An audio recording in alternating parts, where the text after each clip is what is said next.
Yuma, good evening everyone. It's my pleasure to welcome you all to the National Library of Australia. I'm Jo Ritali, Assistant Director General of Collections here at the Library. Tonight's event is being held on the beautiful lands of the Ngunnawal and Ngambri people. I pay my respects to their elders, past and present, and through them to all Australian Aboriginal and Torres Strait Islander people. Thank you for attending this event either in person or online. Before I continue, I would like to ask you to please ensure your mobile phones are turned off or are on silent. How delightful to see so many of you here tonight for the launch of Trish FitzSimons and Madelyn Shaw's new book, Fleeced, Unraveling the History of Wool and War. The book, which draws extensively on the National Library's collections, explores how throughout history, heightened demand for wool in wartime existed in a vortex of negotiation, intrigue, and anxiety. It is a fascinating and multi-layered topic with repercussions from war victories through to today's contemporary consumer clothing culture. As we will hear soon, not everything about wool is warm and fuzzy. I have no doubt that tonight's conversation with facilitator Annabelle Quince, whom many of you will know from her work on the ABC, will be both illuminating and memorable. Our two authors bring a formidable array of talents and achievements. Trish FitzSimons is Adjunct Professor at the Griffith Film School, a documentary filmmaker, author and exhibition curator with a passion for social and cultural history. Madelyn Shaw is a curator and author specialising in the exploration of American culture and history and its international connections through textiles and dress. She has curated over 50 exhibitions and published widely on a range of topics.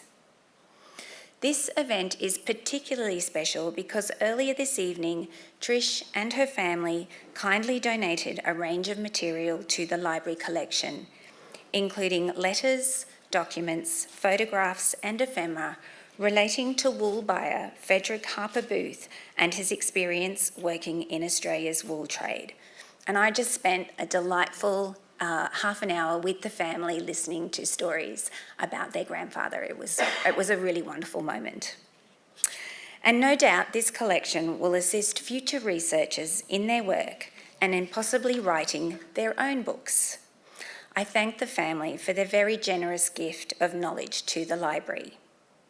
Without further ado, please join me in welcoming Trish, Madelyn and Annabelle already to the stage. Thank you.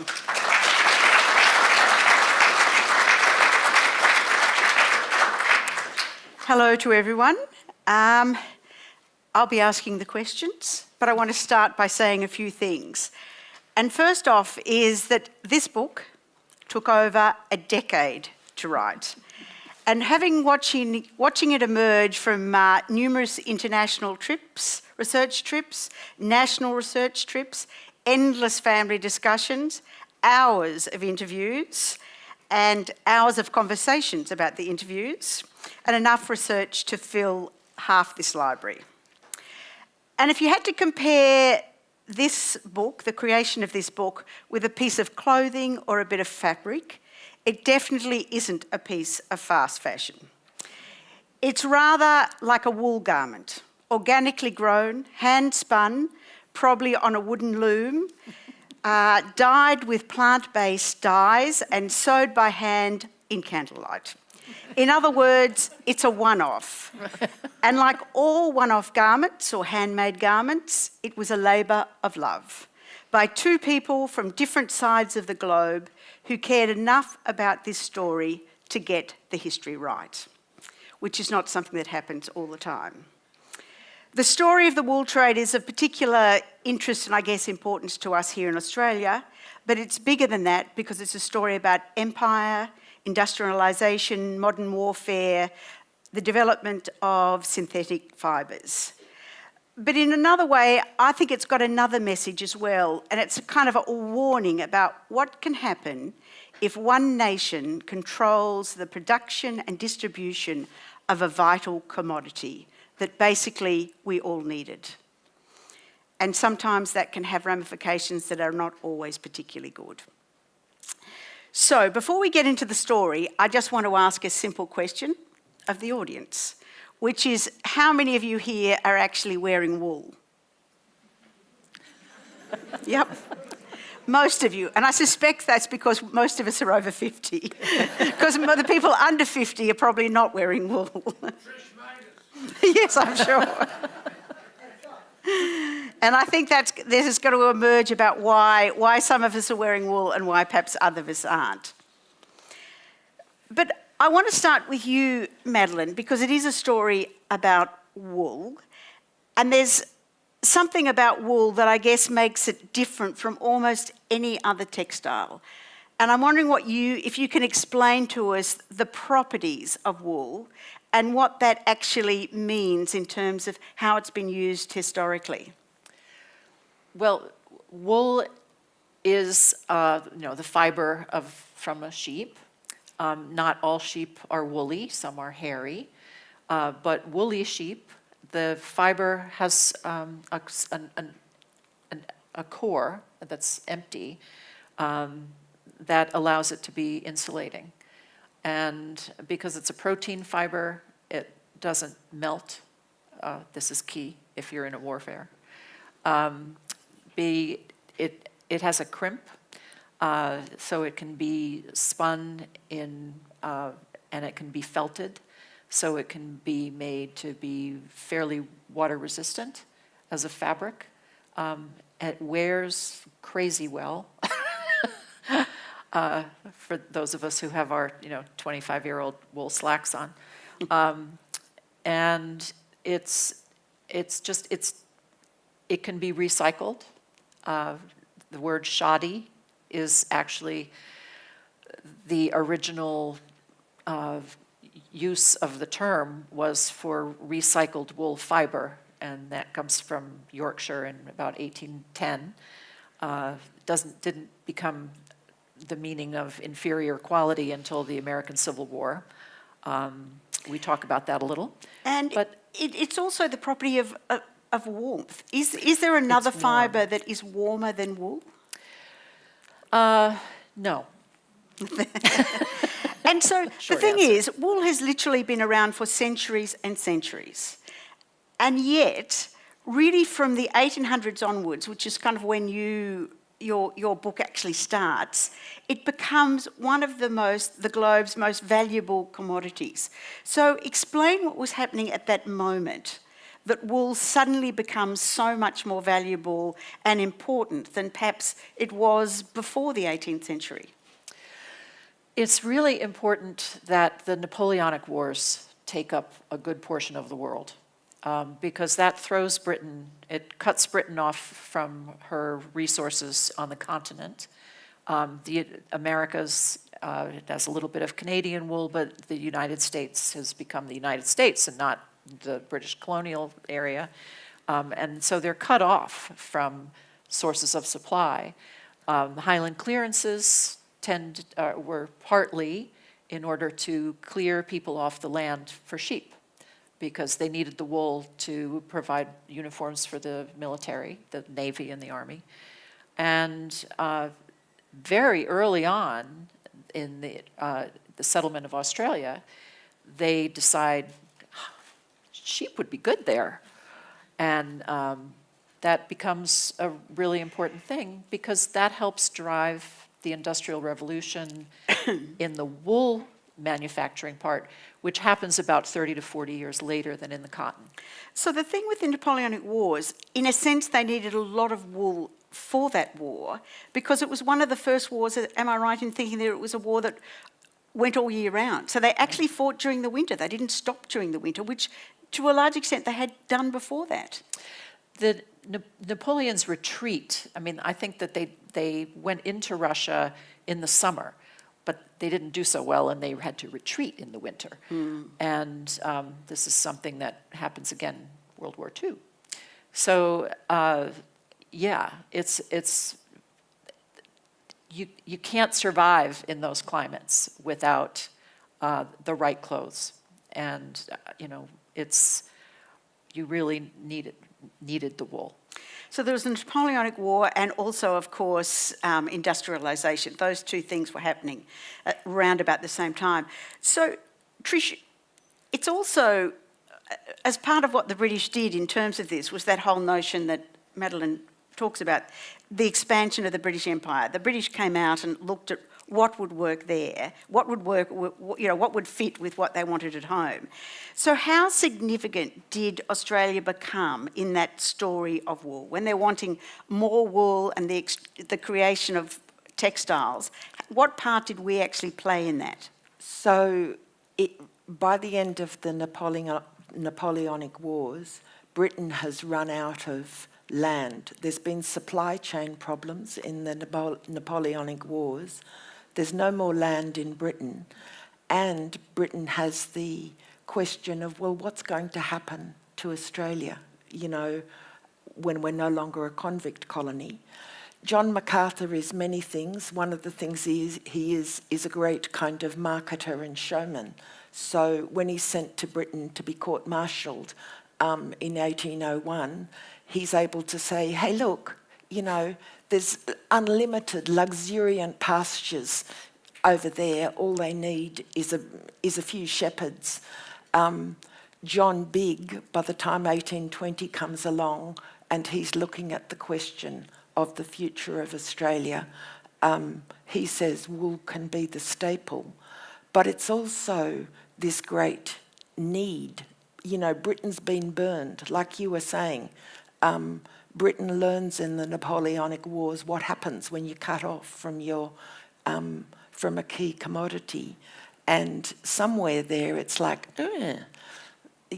these colonies could be valuable to us. We talk about the triple helix in the 19th century of definitely wool becoming industrialised in factories, which allows you to make wool much faster. It's sheep husbandry in Australia, people like the Pepins who go through till the 1870s, but they're absolutely testing out what's going to be a fibre long enough to go into the industrial machines, but also animals that can survive. And the third bit of it is frontier warfare. Britain cannot get the wool that it comes to have the stars in its eyes without the land. By the 1830s, slavery's been outlawed and people are talking about, we've got to treat Indigenous people better. Well, now, I think it's Governor Burke in 1835, he says, that's all very well, but we're not going to get the quantity and quality of wool that Britain needs if we pay attention to all this stuff. And Lyndall Ryan, in her work, tells us that by, I think it's 1851, 2 Australian states, I'm assuming it's New South Wales and Victoria, are providing fully half the wool that Yorkshire needs. It's not only Australia, New Zealand, South Africa, eventually Britain are economic colonialists in places like Patagonia, and in all those places, Indigenous people lose their land. And so without Australia and what happened, in that expansion of the sheep industry here, which of course had a huge impact on the Indigenous community, and also, I guess, the role that the Indigenous community also played in the wool industry, could Britain and that whole, the industrialisation of textiles and clothing, could it have happened without us?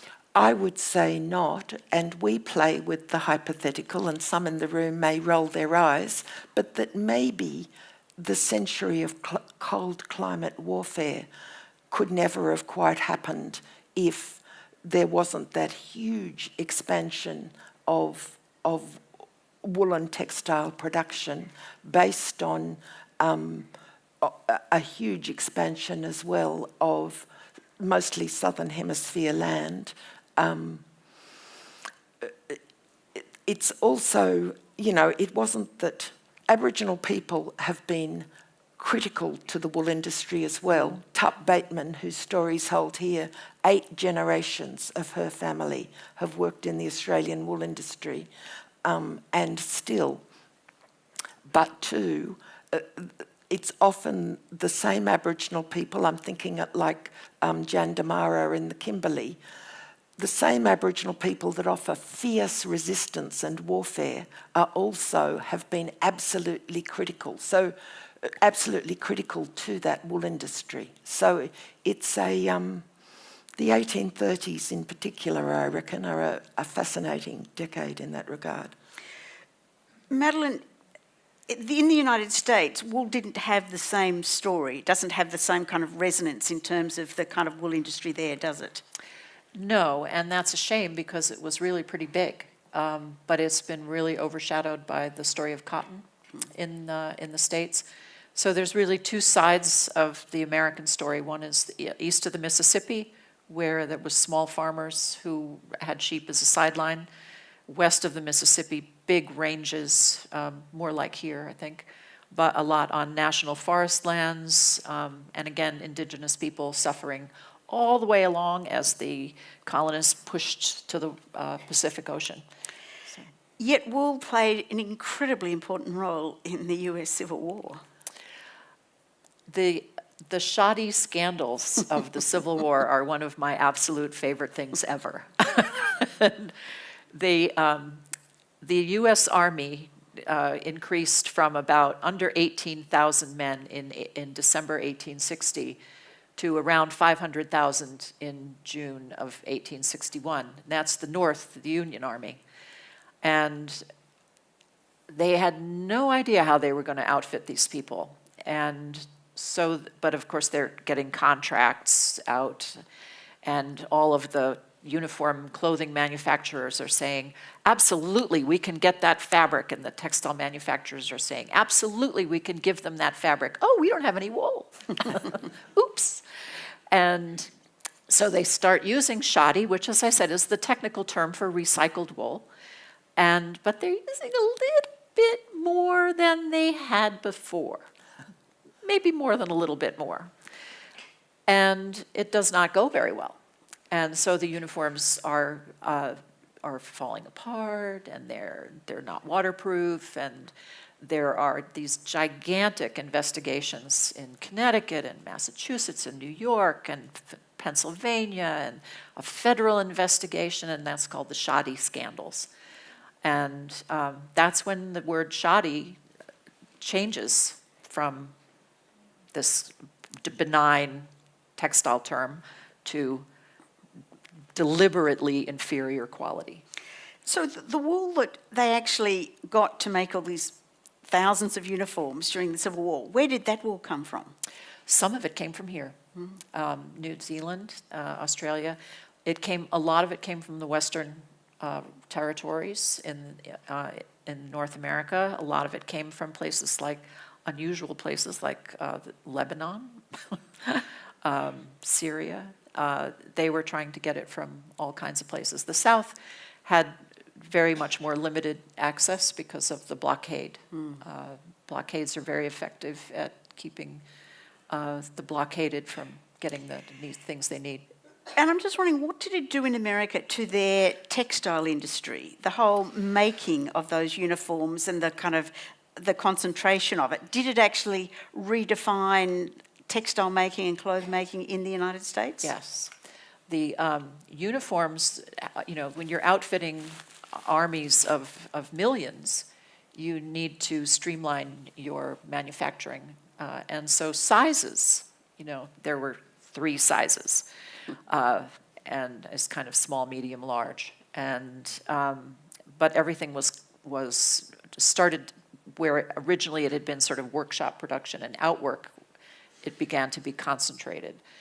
And the same with textiles, really. The textile industry, the woolen industry in particular, grew hugely during the war, and it was inspired by the demand. With that demand, and especially as you get towards the 20th century, Trish, clearly we had a lot of wool, other bits of the British Empire had a lot of wool, but I'm just wondering who actually, I guess, controlled and funded most of that production and trade in wool? I think it's very interesting that the Australian government was much more involved in the wool industry here, and there was much more kind of, the fact that, the big report puts wool front and centre for Australia's future. One of the things when my grandfather is learning the wool trade in America in the very beginning of the 20th century, he goes out to St. Louis and looks at the wool coming from the territories. And sorry, Madelyn, but he says, what rubbish, full of sand. Wool from Hawaii was said to be full of rocks. In Australia, wool classing develops as an absolutely critical occupation, as does wool broking. And it's all, you think about the inner cities of Australia, they're all, most of our cities have got this huge area that was for the wool trade. The wool auction was right in the centre of Sydney. So it's that phrase, Australia, I might be going out of too far here. Shall I stop? No.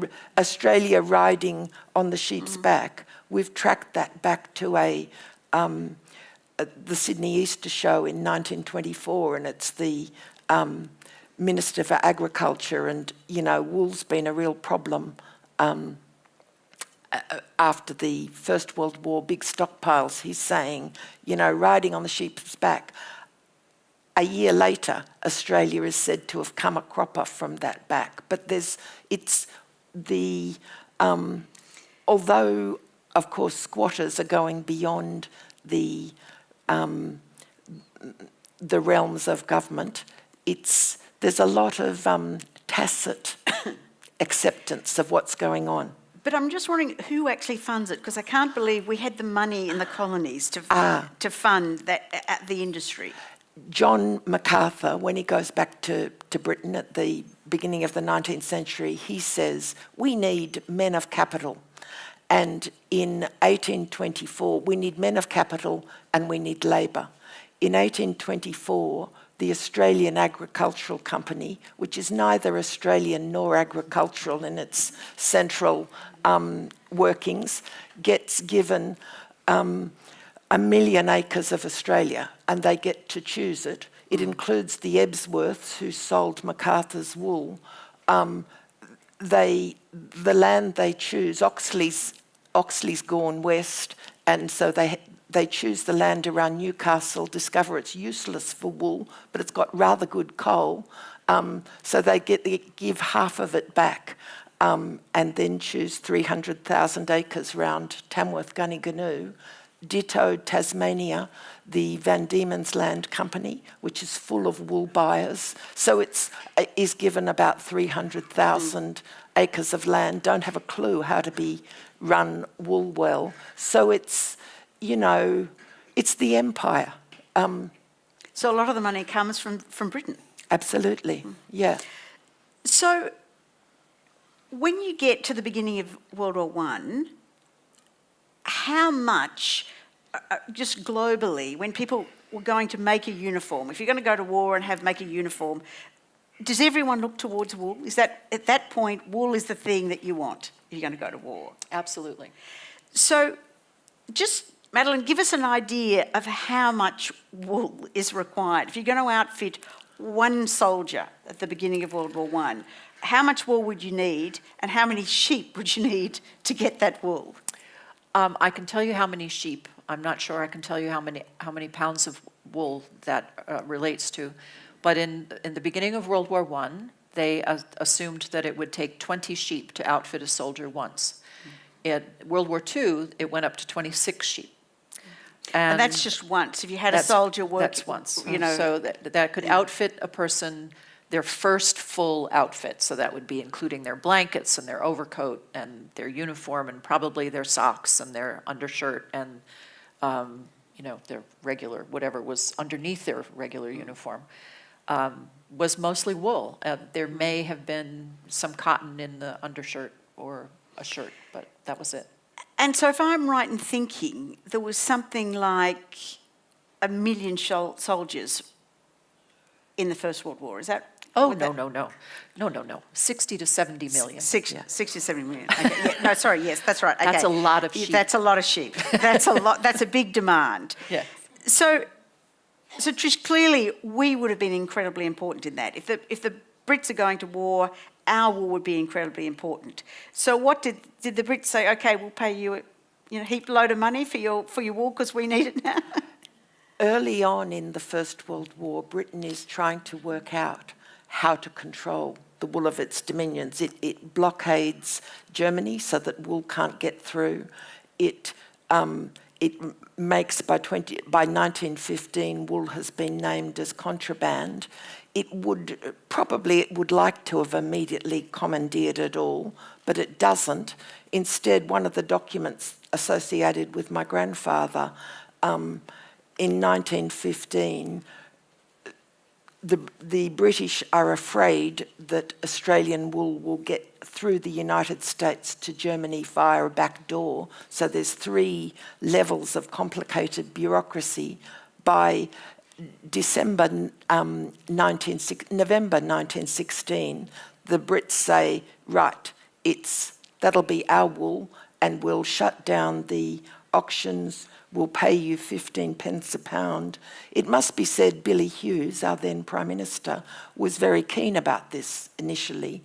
Things became much less keen as the price of wool kept on inflating and the price that the farmers were being paid for it did not go up. So there's a lot of argy-bargy in the First World War. New Zealand is in the same boat. Britain commandeers their wool as well. And but one thing that makes Australian farmers accept it is that they are paid for their wool at source, whether or not that wool, whether they can get it onto a ship, because of course shipping is a huge deal. There are those who say Britain was buying Australian wool to kind of stockpile it in Australia so those bastards over there couldn't get the wool they needed for their soldiers. I couldn't possibly say. Well, Madelyn, I was going to say, what did that mean? Because clearly Britain had a huge advantage having this, the empire in which they could source their wool. So what did that mean for the Central European powers, Germany and the Austro-Hungarian Empire? What did they do? How did they cope? Substitutes. And the one whole chapter is about the ersatz that Germany, primarily with some Austrian help, develops in many different ways, using many different things, not just shoddy, because shoddy is, after all, wool, and you have to get the rags to make the shoddy from. So they're not getting much of that. They do nettles, stinging nettles. They do milkweed fiber. They try to do that. They do cattail fiber. They try to do that. There's a seaweed that's called Posidonia. They try that, but they can't get it from New Guinea either, so that doesn't work out so well. They use up that stock pretty quickly. And the most important substitute they had was paper. So spun paper yarns that have been around since about 1907. They were used for sacks for wool, actually, because they didn't put fiber into the wool the way jute would. And they were made into matting and wall coverings and stuff. And then during the war, they became first used for civilian things to allow all the wool to go to the military. By the end of the war, the National Museum of American History has this collection of about 40 objects that were military objects, so trench tool covers and feed bags for horses and all kinds of things that were made out of spun paper yarns. And how good were those textiles compared to wool? Not so good. You don't want to be caught in too much rain and mud, but even though they had a little bit of waterproofing added to them. But they lasted surprisingly well. There are a couple of pieces in the Smithsonian collection that were used, and they're still in good shape. But no, there's absolutely no comparison. But they had literally nothing else. So, I mean, I know it's a big call, but like, how significant do you think the Brits and the Allies' access to wool and the ability to actually clothe their army, in a very professional way, meant in terms of the fact that they won the First World War? I think that's really hard to answer, but I would think that, well, I know, for example, we know that the British were also experimenting with paper yarns in 1917-18. And the Americans were very happy to have access to the German, the stuff that was left over, to check it out after the war. Because if the war had lasted another year or two, the British might have been wearing paper too. They couldn't get the wool from Australia at that point, you've got this huge extended supply chain. And I think I don't know how we answer that is the short answer. And what do you think, Trish, that people learnt from that? Like that experience where clearly for one side having access to a commodity like wool was so valuable, and for nations that didn't have that access, what did that mean? I mean, it meant that they weren't going to be caught like that again. We talk a lot about the wool have-not nations, and I think we should throw to Madelyn to talk about rayon, because it becomes so central in the interwar period. But basically our book traces kind of this sequence of conflicts through the 20th century where the have-not nations, manufacturing nations that don't have their whole supply chain secure, they can't let it keep happening, so they have to find alternatives. So just before we even get to rayon, explain what rayon actually is. Rayon is a regenerated cellulose fiber. So that means that you take the cellulose from trees or whatever else you can find, and you turn it into a slurry and add chemicals, and then you shoot it through something that looks a lot like a shower head. And it makes thousands of filaments as it goes, and it goes through either another chemical bath on its way out of that shower head, or it goes through some kind of air system, which hardens it up into this thread. And so while it's called a semi-synthetic because it is not naturally occurring, but it's made from a natural source with chemical help. So that's what it is. And it's been around since at least the 1870s, 80s, but it wasn't commercially viable until about 1911. And it was originally a French discovery invention. It was rapidly adopted. In the interwar period, what we found so interesting was that the big push to look at rayon and to try and figure out could rayon replace wool was Germany, Italy, Japan, the US, all of which had been suffering in World War I from not having access to wool, and the UK, which had suffered because of the supply chain length. So all of these countries are looking at ways to try and turn rayon, which was originally artificial silk and really shiny and clammy, and it was a terrible fiber, trying to make it better and trying to make it something that was not shiny and that could be spun into something that would resemble cotton and or wool.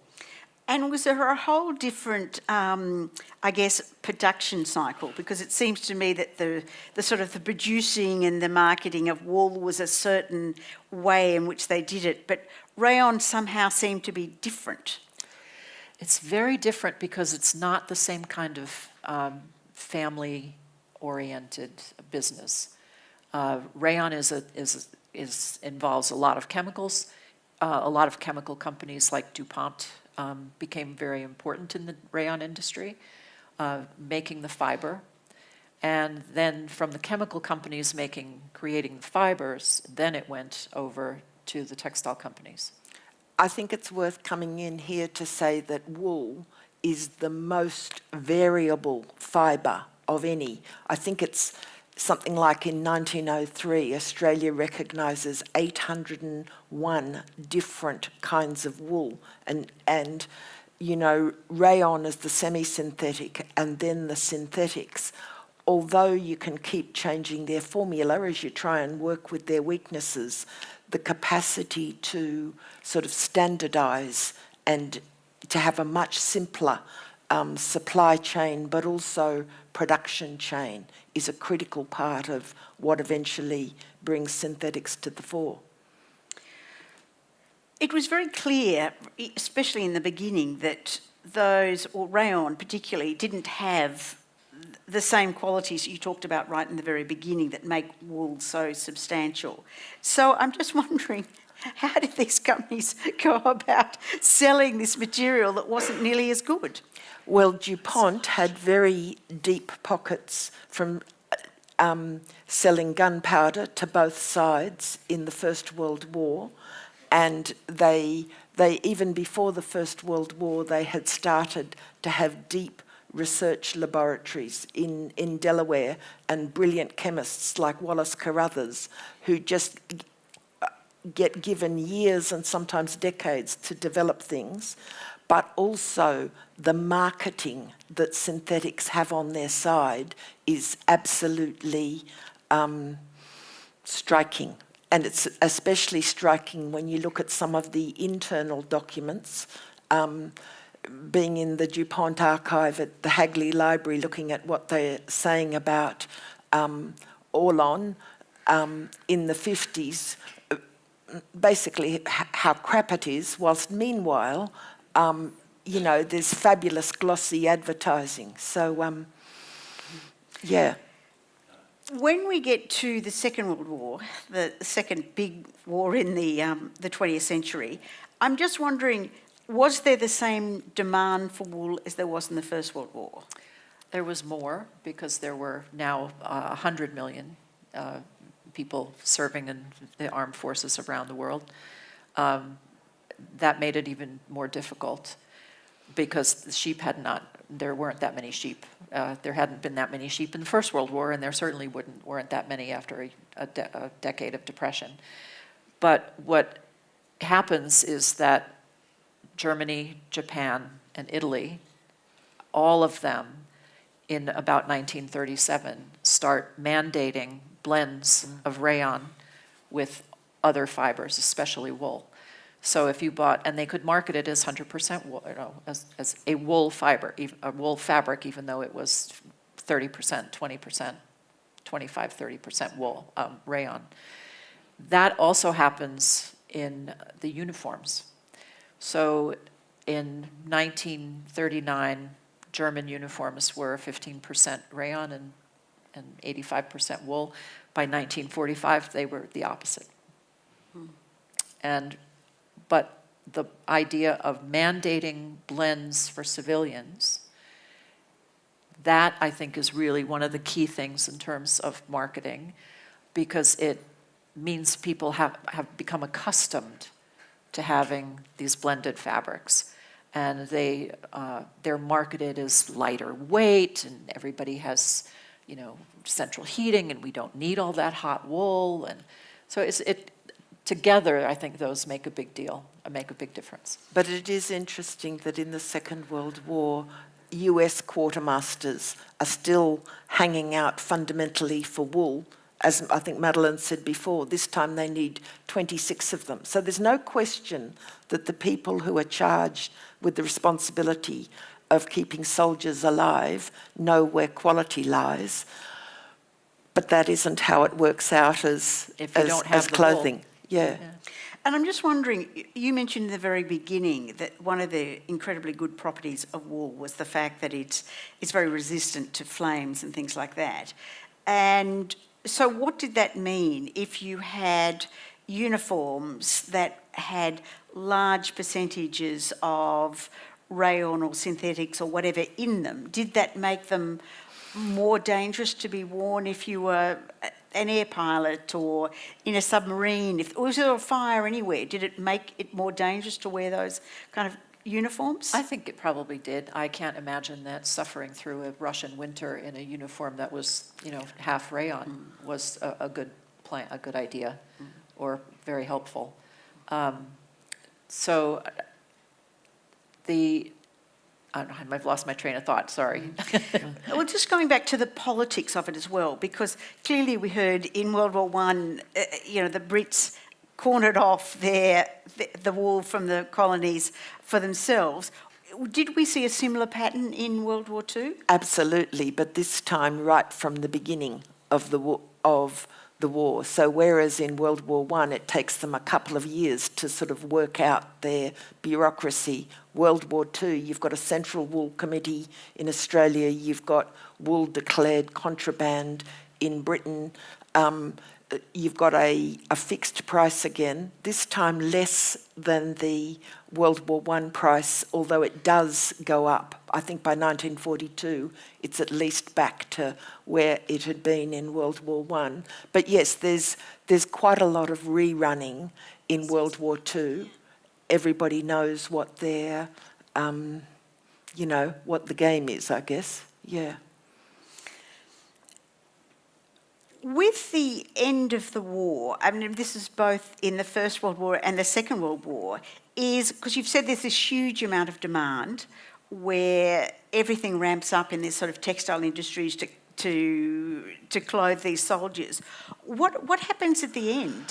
Was there that kind of boom and bust cycle with wool?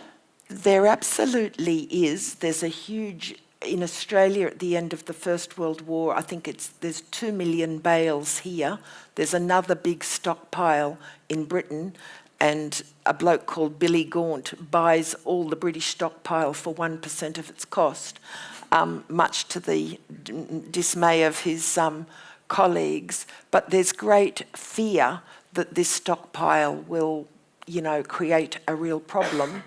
But actually there's quite a clever bureaucracy both times. In World War One it's called BAWRA, B-A-W-R-A, and the stockpiles clear much faster than expected.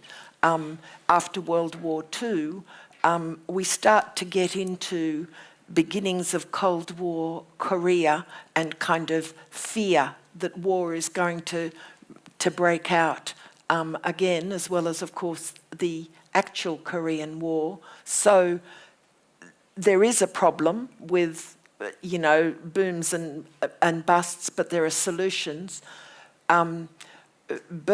Montague Burton, who's a Jewish man, I think his name's Meshe Osinski, comes to Britain in World War One. By World War Two, I think he's creating 30% of British uniforms. He convinces the British government to give every soldier a demobilisation full wool suit with all the kind of get rid of the austerity tailoring, and that becomes Burton's, which is the biggest menswear department store in Britain for many decades. So you can see that clever business persons work out how to kind of ride these waves. I also wanted to just say that wool was used for so many other things besides just uniforms. And we do touch on that a little bit in the book. At one point, I told her, I'm going to bring this out. I wanted to put this in the book, but I lost the piece of paper it was on. And I only found it a week ago. And this is it, so you can see why I would have lost that in my acres of files. So in World War II, this is from the National Archives, wool was used to make air raid shelters, fill inner tubes. It was a substitute for kapok. It was packed behind armor plating as insulation and fire protection, and it was compressed itself to use as armor. And in 545 rolls of wool-garnished wire netting camouflage were sold to the Australian Army in 1944. Thank you very much. The other interesting thing you mentioned, Trish, before about the sort of giving suits to people at the end of the war. And it wasn't just in Britain. A lot of places, that whole notion that suddenly at the end of the war, people wanted suits, they wanted to dress differently. And we almost started to change the way sort of tailoring happened, because wasn't there a sense that beforehand you would go and get a suit made for you, and then suddenly you would have ready-made, you could go and buy stuff. And I'm wondering what part that sort of played. A huge part I'll throw to Madelyn, but just to say that with Burton's, I think the Burton suits during World War II are 75%, made to measure. Those statistics quickly shift once it becomes a retail empire after World War II. But Madelyn's got a much better fix than I do on the shift to ready-to-wear. And that's different in every country. So in Britain and Australia, it tends to be a little bit later than it is in the States. So in the US, it's really the Civil War that transforms ready-to-wear menswear. If you could afford it, even up through into the 20s and 30s, you would have your suit made to order. You could also buy made to measure, where you sent your measurements to what was called a merchant tailor, and then they would make a suit and send it back to you, and if it sort of fit. Or you could just go to the department store or the menswear shop and buy a suit off the rack that sort of fit. So, and that's where we are mostly today. World War II was clearly a period where we started to see the nylons and synthetics being blended. So was there a fear, or was there a sense that these synthetic fibres could actually take over from wool after the war? Absolutely, and even back into the 30s, Senator Guthrie, who's an Australian senator, can really see that we could lose our national industry here. We don't talk about Malcolm Gladwell's tipping points, but I think our book shows the example of how there's a tendency towards change in a system for a long time before it actually sort of pivots. So it's not until the mid-50s that really synthetics start to take off. But the R&D is going on very extensively between the wars and also in the war. So polyester begins as terylene, developed by ICI in Britain with chemists that have got DuPont connections. Meanwhile, Orlon starts out as fibre A, then gets called Orlon, then it just becomes acrylic. But you've got these sort of subterranean, those synthetic manufacturing bastards, says she, who I am passionate. I love wool for all its problems, but I'm yes. wearing polyester. So it's interesting then, as you say, in the 1950s it starts to take off.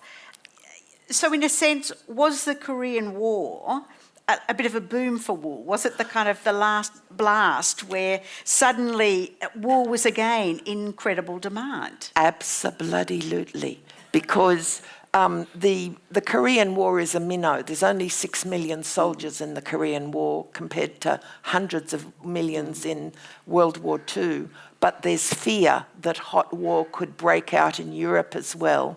American quartermasters want wool. They think that Australia should give them wool with a privileged kind of relationship, the way Australia had given Britain wool like that. Australia and New Zealand don't see it like that, especially New Zealand, because they'd started selling a lot of wool to Russia. There's kind of diplomatic argy-bargy, and meanwhile, Congress just basically tells the quartermasters, buy at whatever price you need, we'll sort it out later. For the Summer Street, Boston wool manufacturers and wool buyers, this is a disaster. As Charlie Massey told us in a beautiful interview with him, they buy up here, the price crashes. It's not the end of all wool, because the Cold War ends up being a surprising new market, but it's the Korean War is a time that many Australian families might remember as, the first Mercedes. I heard of a family that, not that we ever had any Mercedes, but anyway, we didn't grow wool.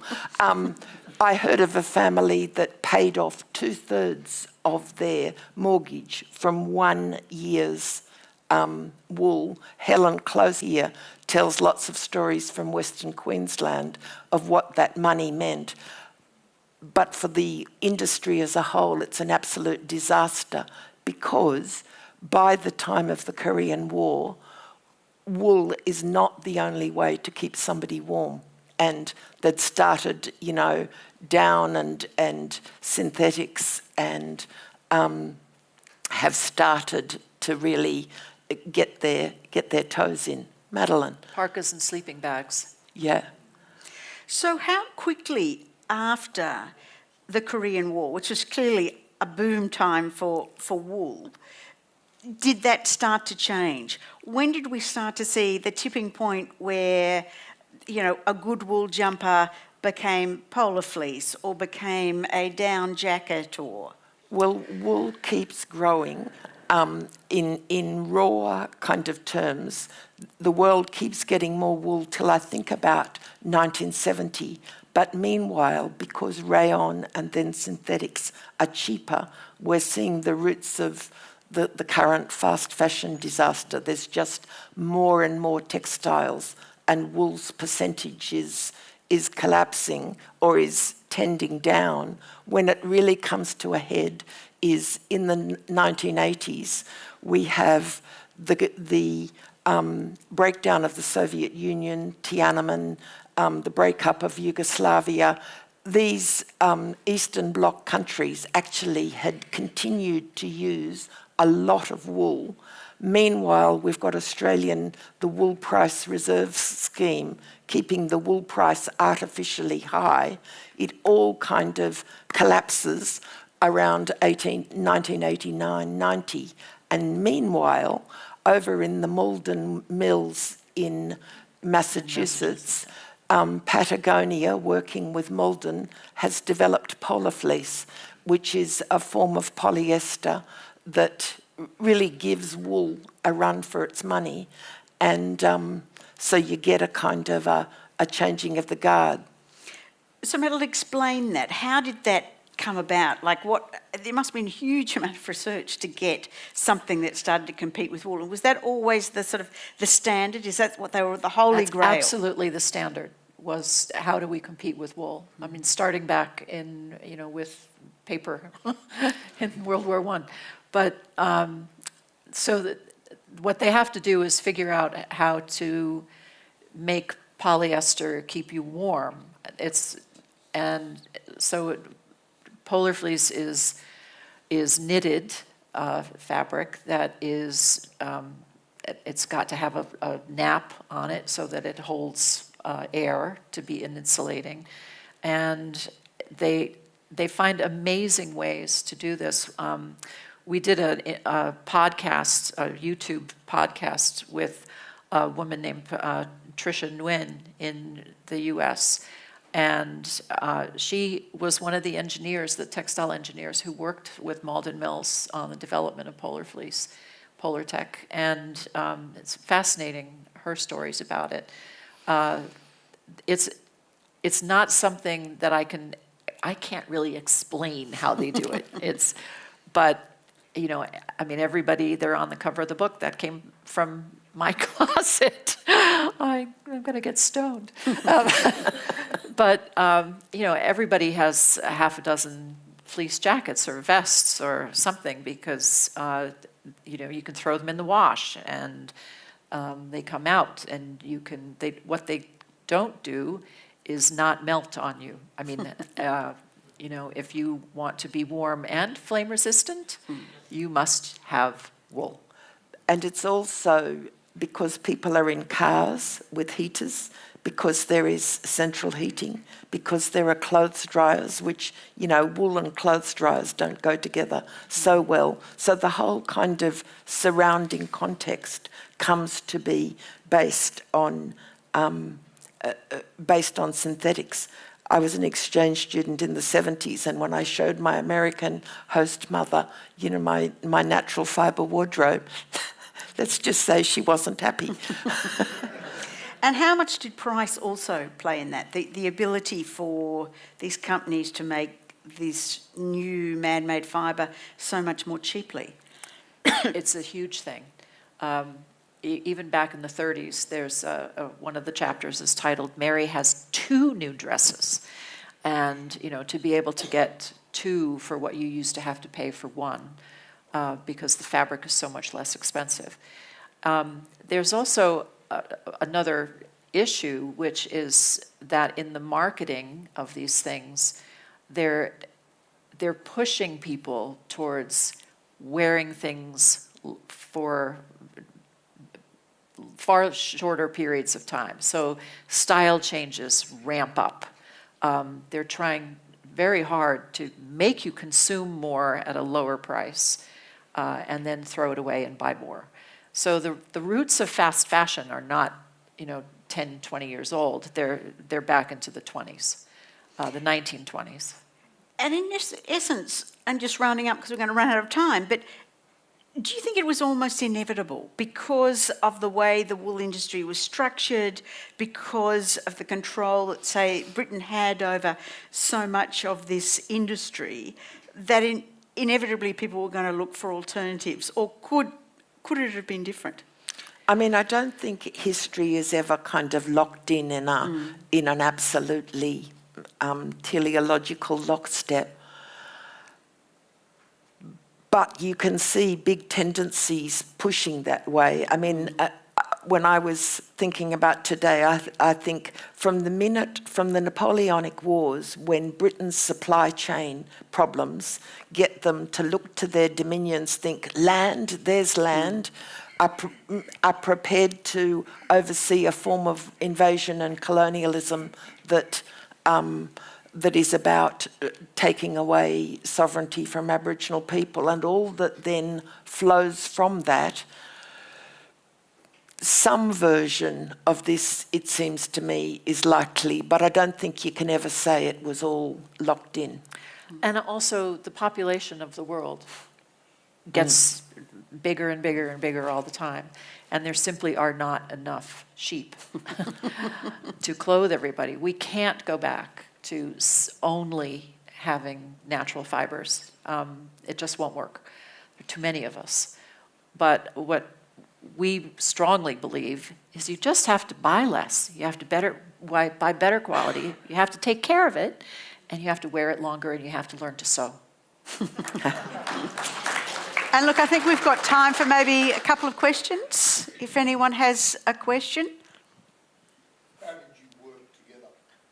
You know what? How did you work out who's going to write what? It kind of fell out naturally in terms of our peculiar interests. The question was, how did these two, from different sides of the world, work together? Yeah, and let me just tell you that was not altogether easy. Because one of us was drinking coffee and the other one was drinking wine whenever we Zoomed. So, it came out kind of organically in the end, I think, depending on which chapter.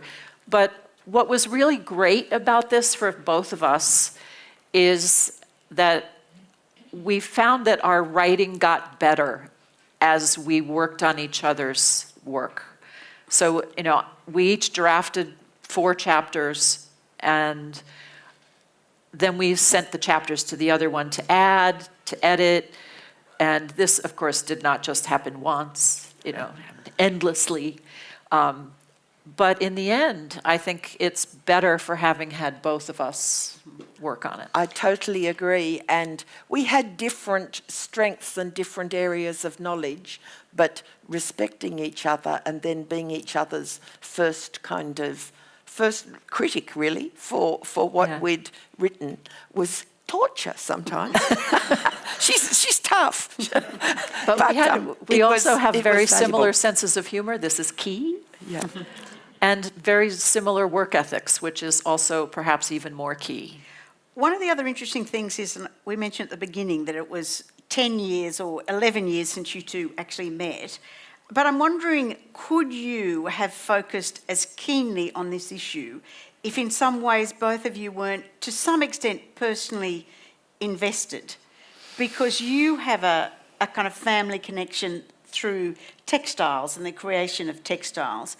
And Trish, you have a family connection in relation to trading and making a lot of money out of wool. So I'm just wondering how significant that was, do you think, for each of you in terms of being able to stay with a project like this? I think we're both just a little crazy. We enjoyed it, and we learned so much, and we kept learning, dragging each other out of rabbit holes constantly. Yeah. I think as well, at the beginning, we weren't going to write a book. We were going to make an exhibition, an international travelling exhibition. Anyway, along the way, we did a whole lot of things with this topic. But I, for one, wouldn't be sitting here having written this book without Griffith University's critical support early on. Equally, I don't think I would be sitting here having written this book if I hadn't become adjunct professor 4.5 years ago. I'm glad the Productivity Commission isn't looking at the output of our labour, because it was a labour of love. And I had a fellowship that Griffith gave us to see if the idea had legs. Then I had a Fulbright here in Australia. Thank you, Fulbright Commission.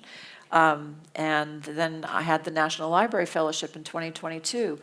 And Trish had a Queensland Smithsonian Fellowship in 2019.